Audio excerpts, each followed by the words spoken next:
Ikapitong Kabanata. Pagkatapos nito, may nakita naman akong 4 na anghel na nakatayo sa 4 na sulok ng daigdig. Pinipigil nila ang 4 na hangin upang wag munang umihip sa lupa, sa dagat, o sa alinmang punong kahoy. At nakita kong umaakyat sa gawing silangan ang isa pang anghel. Taglay ang pantatak ng Diyos na buhay. Humiyaw siya sa 4 na anghel na binigyan ng Diyos ng kapangyarihang maminsala sa lupa at sa dagat.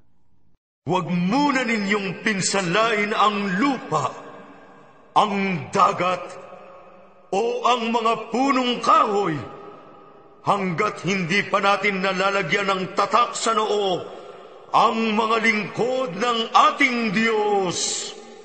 At sinabi sa akin ang bilang ng mga tinatakan, 144,000 buhat sa 12 lahi ng Israel. Sa lahi ni Huda, 12,000. Sa lahi ni Ruben, 12,000. Sa lahi ni Gad, 12,000. Sa lahi ni Aser, 12,000. Sa lahi ni Neftali, 12,000. Sa lahi ni Manases, 12,000. Sa lahi ni Simeon, 12,000. Sa lahi ni Levi, 12,000. Sa lahi ni Isakar, 12,000. Sa lahi ni Zabulon, 12,000. Sa lahi ni Jose, 12,000.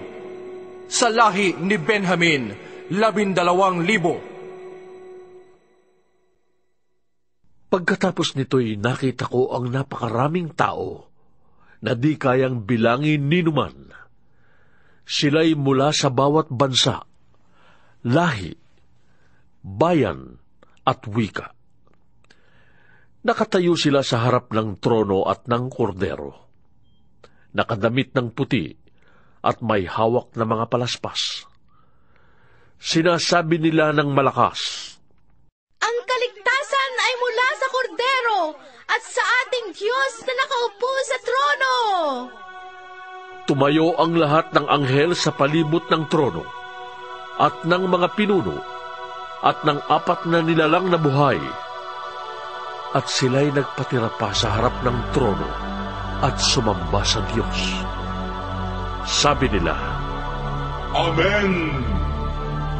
Sa ating Diyos ang papuri, kaluwalhatian, karunungan, pasasalamat, karangalan, kapangyarihan at lakas magpakailanman. Amen! Tinanong ako ng isa sa mga pinuno, Sino ang mga taong nakadamit ng puti? At saan sila nanggaling? Ginoo, kayo po ang nakakaalam. Ang sagot ko. At sinabi niya sa akin, Sila ang mga nagtagumpay sa gitna ng matinding paghihirap. Nilinis nila at pinaputi sa dugo ng kordero ang kanilang damit. Iyan ang dahilan kung bakit sila ay nasa harap ng trono ng Diyos at naglilingkod sa Kanya sa templo araw at gabi. At ang nakaupo sa trono ang kukup-kup sa kanila. Hindi na sila magugutom ni mauuhaw. Hindi na sila mabibilad sa araw ni mapapaso ng anumang matinding init. Sapagkat ang korderong nasa gitna ng trono ang magiging pastol nila. Sila'y dadalhin niya sa mga bukal ng tubig na nagbibigay buhay at papahirin ng Diyos ang bawat luha sa kanilang mga mata.